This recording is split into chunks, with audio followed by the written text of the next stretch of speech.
Hello बच्चों। आज हम लोग केमिकल काइनेटिक्स का फास्ट ट्रैक रिवीजन करेंगे। केमिकल काइनेटिक्स चैप्टर का बहुत ही फास्ट तरीके से रिवीजन करेंगे और इस वीडियो को आप पूरा देख लेते हैं तो केमिकल काइनेटिक्स से रिलेटेड सारे प्रॉब्लम आपको खत्म हो जाएंगे। ठीक है, तो आपको इस वीडियो को केमिकल काइनेटिक्स के खात्मे के लिए जरूर देखना चाहिए। अगर आप चाहते हैं केमिकल काइनेटिक्स चैप्टर का सारे प्रॉब्लम सॉर्ट आउट हो जाए, सारे डेफिनेशन आपको याद हो जाए, हमें कोई डाउट ना रहे, तो उसके लिए आपको इस वीडियो को देखना चाहिए। ठीक है, तो हम लोग आज इसको अलग तरीके से रिवाइज करेंगे। मैथड तो आपका क्या है, एमसीक्यू है, लेकिन उसमें डिस्क्रिप्टिव मेथड हमने यूज किया है क्योंकि एमसीक्यू बेस्ड क्वेश्चंस बढ़ गए हैं, इसलिए एमसीक्यू साथ हमने डिस्क्रिप्शन किया है। तो ध्यान रखें, अगर आप मेरे चैनल पे नए हैं तो आप सब्सक्राइब करें, अगर पुराने हैं तो कमेंट करके जरूर बताएं कि वीडियो आपको क्या करेंगे। ठीक है, तो चलो स्टार्ट करते हैं इसका फर्स्ट क्वेश्चन। तो इसमें हमारा फर्स्ट क्वेश्चन क्या है बेटा, देखते हैं हम लोग। When a chemical reaction takes place in one step, कोई भी केमिकल रिएक्शन जो वन स्टेप में होता है तो क्या कहते हैं उसको, कौन सा कहते हैं हम लोग, उसे क्या कहते हैं बेटा, एलिमेंट्री रिएक्शन। इसका भी ऑप्शन हो गया। अब हम लोग जो इसमें जितने भी ऑप्शन है उसको भी क्लियर कर लेते हैं। इसमें हम देख रहे हैं elementary reaction, when a reaction complete in one step is known as elementary reaction. ठीक है, दूसरा हम लोग क्या देख रहे हैं, देखो कॉम्प्लेक्स रिएक्शन। जब कोई भी रिएक्शन क्या होता है मोर देन वन स्टेप में कंप्लीट होता है तो उसे हम लोग क्या कहते हैं, कॉम्प्लेक्स रिएक्शन कहते हैं। बात समझ में आ रही है?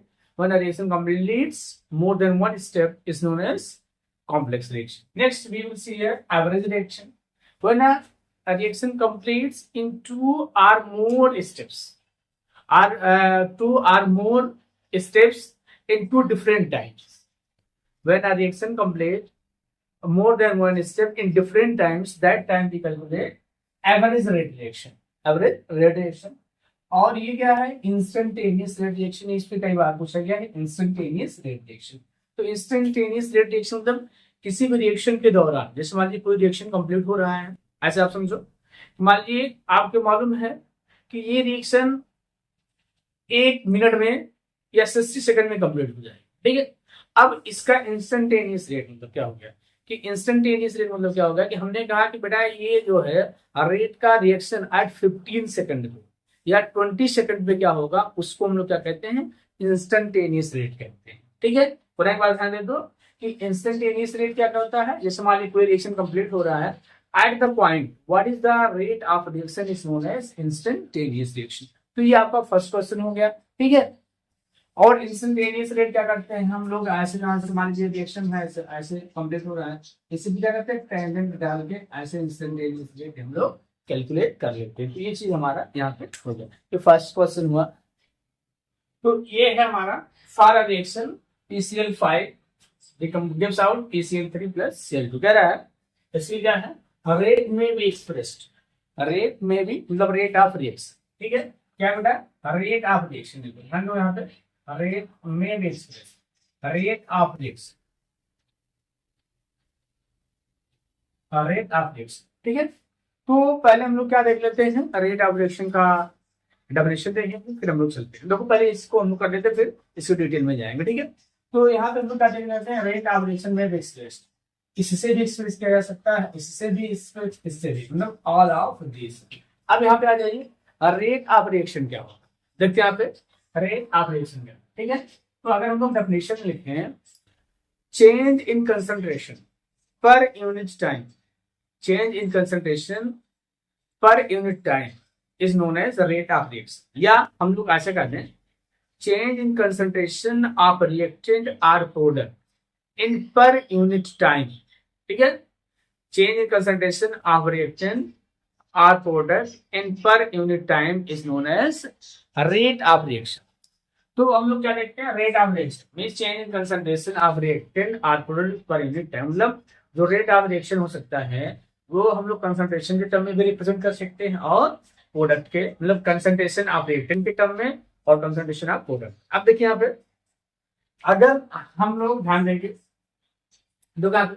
प्रोडक्ट के टर्म में रिप्रेजेंट करेंगे rate of reaction, rate of reaction product के टर्म में रिप्रेजेंट करेंगे तो माइनस लगा, माइनस से रिप्रेजेंट करते हैं। रेट ऑफ रिएक्शन अगर प्रोडक्ट के टर्म में करेंगे तो प्लस होगी। यहाँ पे ये रिएक्टेंट है आपका, देखो ये रिएक्टेंट हो गया, ये प्रोडक्ट। तो रेट ऑफ रिएक्शन अगर हम लोग क्या करेंगे कंसंट्रेशन टर्म में, इसके रिएक्टेंट के या प्रोडक्ट टर्म में, दोनों तरीके से हम लोग रिप्रेजेंट कर सकते हैं। लेकिन डिफरेंस क्या है दोनों में, ध्यान देंगे। दोनों डिफरेंस क्या है कि अगर प्रोडक्ट के टर्म में करेंगे, प्रोडक्ट की तरह से इसमें जो प्रोडक्ट है तो ये क्या हो जाएगा, देखो ये प्लस से रिप्रेजेंट किया जाएगा, और अगर रिएक्टेंट के टर्म में करेंगे तो माइनस। कारण क्या है इसका, what is the reason behind this? So this is that as the reaction completed, concentration of reactant decreases, but concentration of product increases. जैसे रिएक्शन स्टार्ट होता है तो इसका इनिशियल कंसंट्रेशन टाइम के साथ साथ कंसंट्रेशन घटता है, लेकिन इसका टाइम के साथ कंसंट्रेशन क्या होता है, बढ़ता है। इसलिए हम लोग क्या करते हैं यहाँ पे बेटा, ध्यान रखेंगे कि इसको rate of concentration, rate of reaction can be represented in term of concentration of reactant as well as in term of concentration of product. तो बस अंतर दोनों में क्या है, और सभी के रेट ऑफ रिएक्शन, मान लीजिए ऐसे लिखना है रेट ऑफ रिएक्शन, क्या होगा, सबके रेट ऑफ रिएक्शन क्या होते हैं, बराबर होते हैं। ये चीज थोड़ा सा आपको ध्यान रखना है, ठीक है। तो ये चीज हम लोग यहाँ पे देख रहे हैं। इससे रिलेटेड न्यूमेरिकल में आपको अलग वीडियो में करवाऊंगा, रेट ऑफ रिएक्शन से रिलेटेड न्यूमेरिकल्स कुछ करवाऊंगा, उसको आप नेक्स्ट वीडियो में देखिएगा। थर्ड क्वेश्चन ये है, factor influencing rate of reaction. कौन कौन से फैक्टर जो रेट ऑफ रिएक्शन को इन्फ्लुएंस करते हैं, अफेक्ट करते हैं। Okay, so first is concentration of reactant, temperature, catalyst, surface area and radiation. तो हम लोग यहाँ देखते हैं कि all the factors means all of this. Option क्या होगा इसमें, फिफ्थ ऑप्शन होगा, ई होगा ऑल ऑफ दिस, ठीक है, ऑल ऑफ दिस। यहाँ पे लास्ट ऑप्शन मिल रहा है। देखो यहाँ पे क्या होता है, तो कंसंट्रेशन, कंसंट्रेशन जब ज्यादा होता है तो रेट ऑफ रिएक्शन क्या होता है, ज्यादा होता है, ठीक है। कंसंट्रेशन के साथ इंक्रीज होता है रेट ऑफ रिएक्शन, क्या होता है, इंक्रीज हो जाएगा। जैसे जैसे कंसंट्रेशन क्या होगा, मतलब कंसंट्रेशन का रिलेशन डायरेक्टली प्रोपोर्शनल होता है, इसका भी डायरेक्टली होता है, ठीक है। कैटलिस्ट और सरफेस ये भी आपका डायरेक्टली होता है, इंक्रीज होता है। और रेडिएशन, कुछ रिएक्शंस होते हैं जो नॉर्मल टेम्परेचर पे नहीं होते, तो जब उनको रेडिएशन से एक्सपोज किया जाता है तो वो रिएक्शन कंप्लीट होते हैं। वो सब होता है फोटोकेमिकल रिएक्शन। क्या बोलते हैं, फोटोकेमिकल रिएक्शन। क्या बोलते हैं, फोटोकेमिकल रिएक्शन। इसी तो इसमें सभी फैक्टर्स क्या करते हैं, रेट ऑफ रिएक्शन को इफेक्ट करते हैं, all the factors of rate of reaction. तो बेटा हमारा क्वेश्चन, नेक्स्ट क्वेश्चन क्या है, sum of the power of the concentration terms in rate law expression is called. क्या कहलाता है, किसी भी रिएक्शन के रेट लॉ डिटरमिनेशन में कंसंट्रेशन के पावर का जो सम होता है, एक्सपोनेंट सम कह सकते हैं, वो क्या कहलाता है, ऑर्डर ऑफ रिएक्शन कहलाता है, मॉलिक्यूलरिटी कहलाता है, आरएमएस इक्वेशन कहलाता है, या एवरेज रेट ऑफ रिएक्शन, ये दो नाम, ठीक है। तो हमें जो लगता है कि sum of the power of the concentration term in rate law expression is called order of reaction, ठीक है। ये तो इसका आंसर होगा। हम लोग इसमें मॉलिक्यूलरिटी क्या होती है, ये मॉलिक्यूलरिटी क्या है, तो मॉलिक्यूलरिटी को अगर हम लोग देखें यहाँ पे ध्यान देंगे, बड़ा इजी शब्द में, number of molecules, number of molecules, number of molecules involved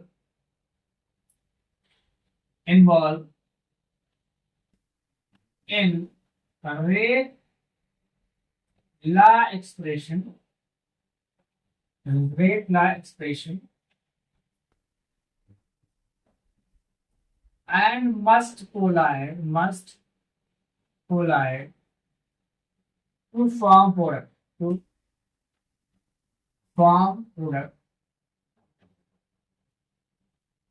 is known as molecular, ठीक है। ये चीज थोड़ा सा ध्यान रखना कि किसी केमिकल रिएक्शन में मॉलिक्यूल्स दो संख्या जो रेट लॉ डिटरमिनेशन में इन्वॉल्व होते हैं, और वो आपस में क्या करते हैं, कोलाइड करते हैं, कोलिजन करते हैं, एक दूसरे टकराते हैं, ऐसे ऐसे टकराते हैं, ऐसे ऐसे, उसी को हम लोग क्या कहते हैं, मॉलिक्यूलरिटी कहते हैं। अब थोड़ा सा यहाँ पे हम लोग देख लेते हैं ऑर्डर ऑफ रिएक्शन और मॉलिक्यूलरिटी में थोड़ा सा डिफरेंस देखेंगे बेटा, 2 मिनट 5 मिनट का समय अगर आपके पास है तो उसको जरूर देंगे, ठीक है। तो यहाँ पे हम लोग क्या देख लेते हैं, 2 मिनट में हम देख लेंगे इसको। पहले इसको हम लोग क्लियर कर लेते हैं, क्वेश्चन क्लियर कर लेते हैं, ठीक है। दोनों एक बड़ा अच्छा क्वेश्चन है और इससे आपका एक ना एक टॉपिक रहता है एग्जामिनेशन में, तो इसको हम लोग यहाँ पे देख लेते हैं कैसे क्या हेल्पफुल है हमारे पास।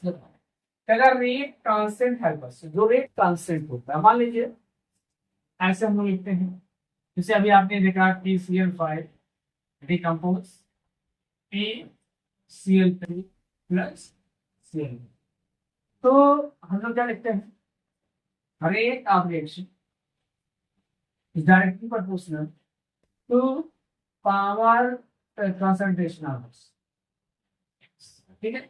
ये लिख देते हैं हम लोग, के प्रोपोर्शनलिटी के साइन हटाएंगे PCl5, तो प्रोपोर्शनलिटी साइन को हम लोग क्या देंगे, रेट कांस्टेंट, क्या बोलते हैं बेटा, रेट कांस्टेंट, क्या बोलेंगे, रेट कांस्टेंट बोलेंगे, ठीक है। तो मैं ये कोशिश करूंगा कि ये पूरा चैप्टर आपका ज्यादा से ज्यादा 1 घंटे में रिवाइज हो जाए, इसलिए मैं थोड़ा सा फास्ट कर रहा हूँ। अगर और आपको डिटेल चाहिए तो आप फर्दर कमेंट करिए, मैं चीजें बताता रहूंगा, ठीक है। क्योंकि इसमें हमको मेन क्वेश्चन के थ्रू ही चलना है। तो हम लोग यहाँ पे देख रहे हैं, तो देखो rate of reaction, rate constant helps, rate constant क्या क्या हेल्प करता है, रेट ऑफ रिएक्शन, ठीक है, रेट ऑफ रिएक्शन, ठीक।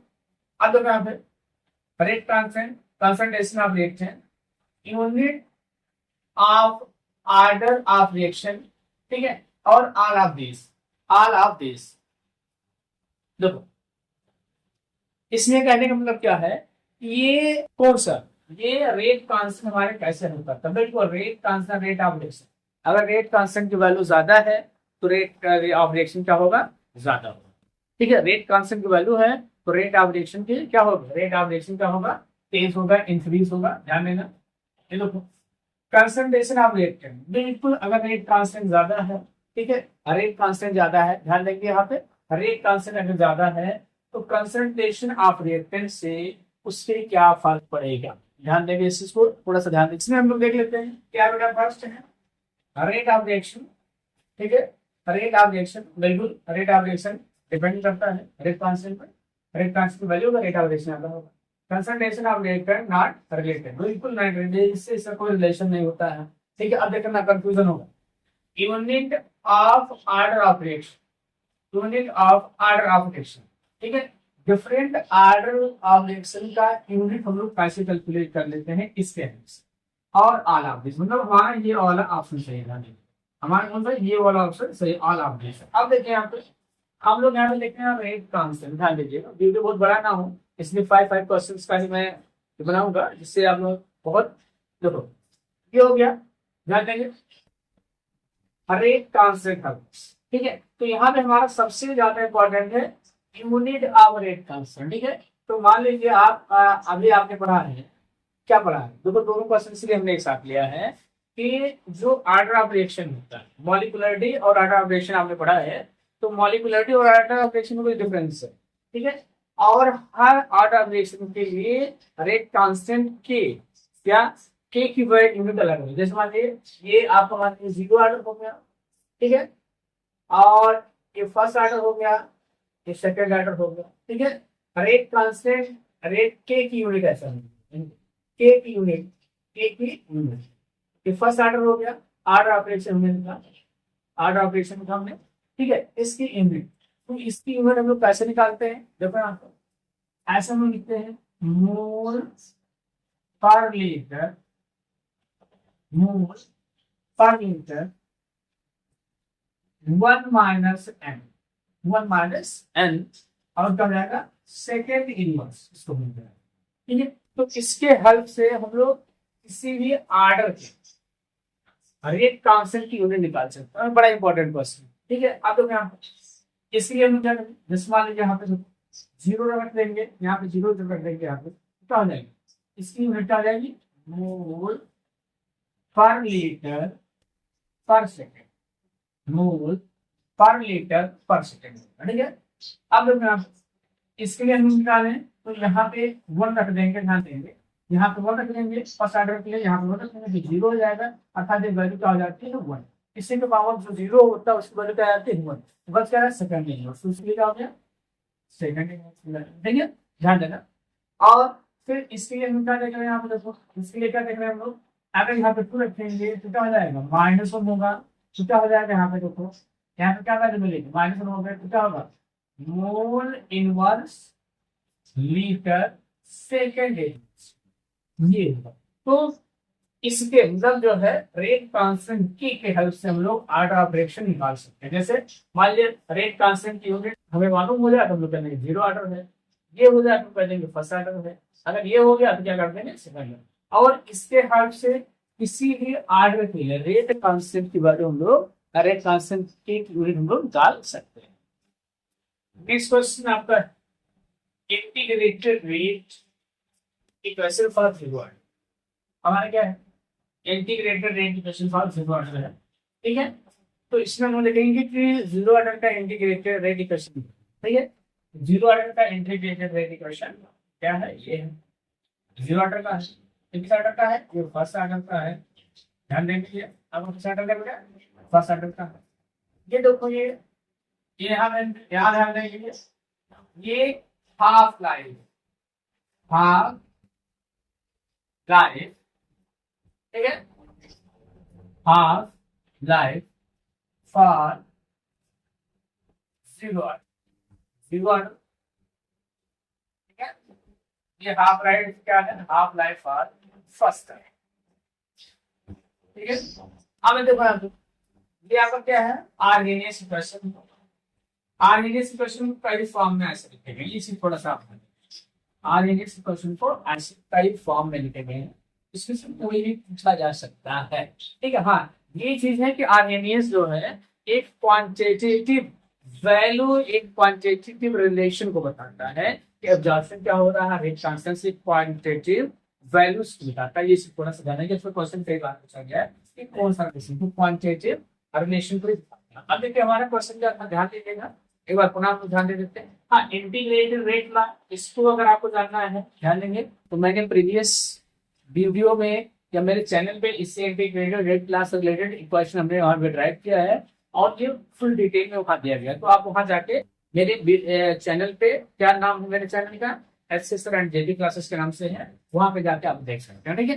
तो ये चीज यहाँ पे देखना है आप लोग यहाँ पे हमें क्या देखना है इंटीग्रेटेड लाइन, इंटीग्रेटेड ला हमने यहाँ देख लिया, ये है हमारा ऑप्शन सही है। ये किसके लिए फर्स्ट ऑर्डर के लिए इंटीग्रेटेड रेट इक्वेशन, ये क्या है half life for zero order के लिए है, ये किसके लिए है half life for first order. अब देखिए यहाँ पे हाफ लाइफ क्या होता है, हाफ लाइफ से देखो ये बेटा अलग अलग में वीडियो बनाने के चक्कर में टाइम ज्यादा हो जाता है, इसलिए मैं कोशिश कर रहा हूँ छोटा सा हो जाए और आपको कॉन्सेप्ट यहाँ पे क्लियर हो जाए। देखो यहाँ पे हमें क्या ध्यान देना है कि हाफ लाइफ मतलब टाइम देखो ऐसे कर सकते हैं, ऐसे आप समझ सकते हैं कि the time required to reduce initial concentration of reactant to its half is known as half life of that reaction।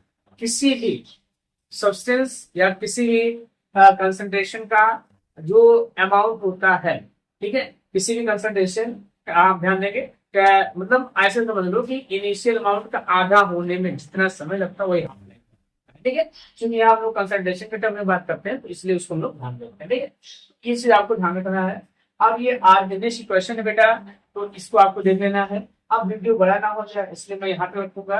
अगर आपको इससे रिलेटेड जो समझ में आ रहे हैं, इस तरीके का पढ़ाने का तरीका समझ में आ रहा है तो आइए एक बार जरूर आप कमेंट करके हमको बताएं।